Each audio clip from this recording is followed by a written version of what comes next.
आज हम business studies का चैप्टर नंबर 10 को समझेंगे। International trade. इंटरनेशनल ट्रेड मतलब वो ट्रेड जो कंट्री की बाउंड्री से बाहर होता है। इसमें इंपोर्ट, एक्सपोर्ट और इंटरपोर्ट आता है। इन चीज़ों को हम डिटेल में स्टडी करेंगे और हम इंटरनेशनल ट्रेड के इम्पोर्टेंस और नीड्स को स्टडी करेंगे। गुड मॉर्निंग स्टूडेंट्स, आज हम आपकी बुक का चैप्टर नंबर 10 इंटरनेशनल ट्रेड पढ़ेंगे। लास्ट चैप्टर जो हमने चैप्टर नंबर 9 पढ़ा था उसमें हमने इंटरनल ट्रेड पढ़ा था, यानी कि वो व्यापार जो देश के अंदर ही होता है, with in the boundaries of a nation होता है। वेरएज इंटरनेशनल ट्रेड जो है वो उसका ठीक अपोजिट होता है, जब हमारा जो व्यापार है वो outside the boundaries of the nation भी होता है। यानी कि हमने कोई प्रोडक्ट यहाँ इंडिया में प्रोड्यूस किया और उसे अदर फॉरेन कंट्रीज़ में हम सेल कर रहे हैं, या फिर वहाँ से बनने वाला प्रोडक्ट्स हम यहाँ पर अपने यहाँ मंगवा रहे हैं। ठीक है, import and exports are included in international trade. A trade which is done beyond the boundaries of a country is called a foreign trade. ये स्टेफेंसन की आपको एक डेफिनेशन दे रखी है और यहाँ मैंने आप लोगों को जो है एक्सप्लेनेशन दे दिया है। ऐसा ट्रेड जो दो कंट्रीज़ के बीच में होता है उसको फॉरेन या एक्सटर्नल ट्रेड कहा जाता है। और जो process of selling and goods and services and buying of goods और services from other countries is called foreign trade. हम फॉरेन ट्रेड के काइंड्स देख लेते हैं, कितने तरह का फॉरेन ट्रेड होता है। तो फॉरेन ट्रेड जो है वो 3 तरह का होता है: इंपोर्ट ट्रेड, एक्सपोर्ट ट्रेड और इंटरपोर्ट ट्रेड। इंपोर्ट ट्रेड वो होता है जिसमें कि हम जो है दूसरी कंट्रीज से जो है गुड्स अपने पास मंगवाते हैं, है ना। और एक्सपोर्ट ट्रेड ये होता है जब हमारे कंट्री में बने हुए गुड्स हम अदर कंट्रीज में सेल करते हैं, that is called export trade. Entrepot trade वो होता है जब हमने किसी कंट्री से अपने गुड्स मंगाए और किसी अदर कंट्री को वो सेल कर दिए। फॉर एग्जाम्पल, कोई चीज़ अमेरिका में प्रोड्यूस हो रही है, वहाँ से हमने इंडिया में मंगाई एंड देन हमने उसको रीसेल कर दिया श्रीलंका में, तो दैट इज कॉल्ड इंटरपोर्ट।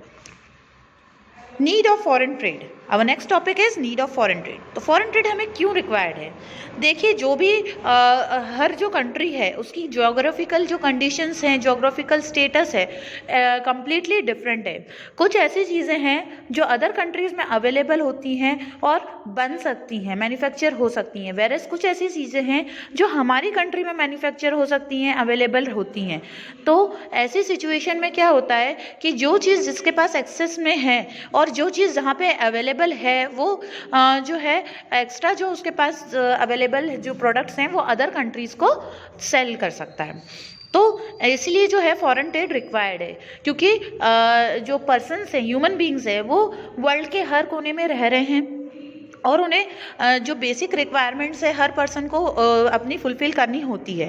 तो ऐसी सिचुएशन में अगर हमें कोई चीज़ का रिक्वायरमेंट है और हमारे कंट्री में वो चीज़ नहीं प्रोड्यूस हो पा रहा है, तो हम उसे अदर कंट्री से मंगवा सकते हैं। या हमारे पास जो चीज़ है वो एक्सेस में प्रोड्यूस हो रही है और अदर कंट्री के पर्सन के पास वो अवेलेबल नहीं है, तो हम उसको एक्सपोर्ट कर सकते हैं।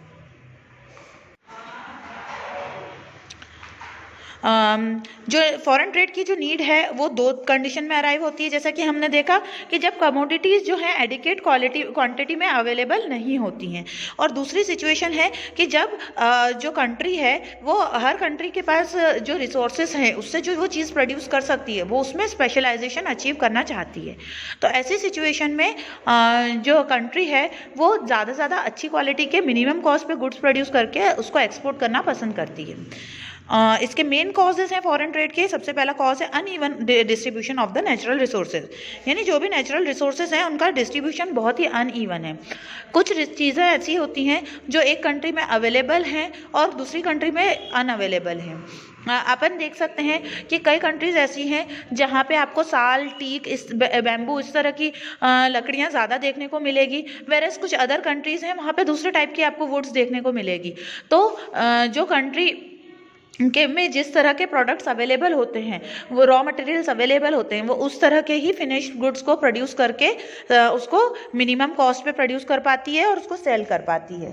तो नेचुरल रिसोर्सेज जो हैं वो बहुत ही अनइवन है। तो जब हमें रिक्वायरमेंट होती है अच्छे गुड्स की कम मतलब प्राइस में, तो हमें जो है इंपोर्ट या एक्सपोर्ट करना पड़ता है।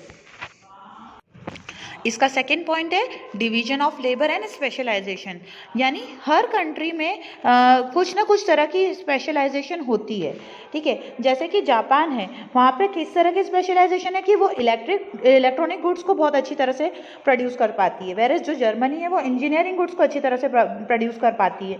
तो ऐसी सिचुएशन में इम्पोर्ट एंड एक्सपोर्ट जो है वो बहुत ज़्यादा मायने रखता है। Next is varying rate of economic growth.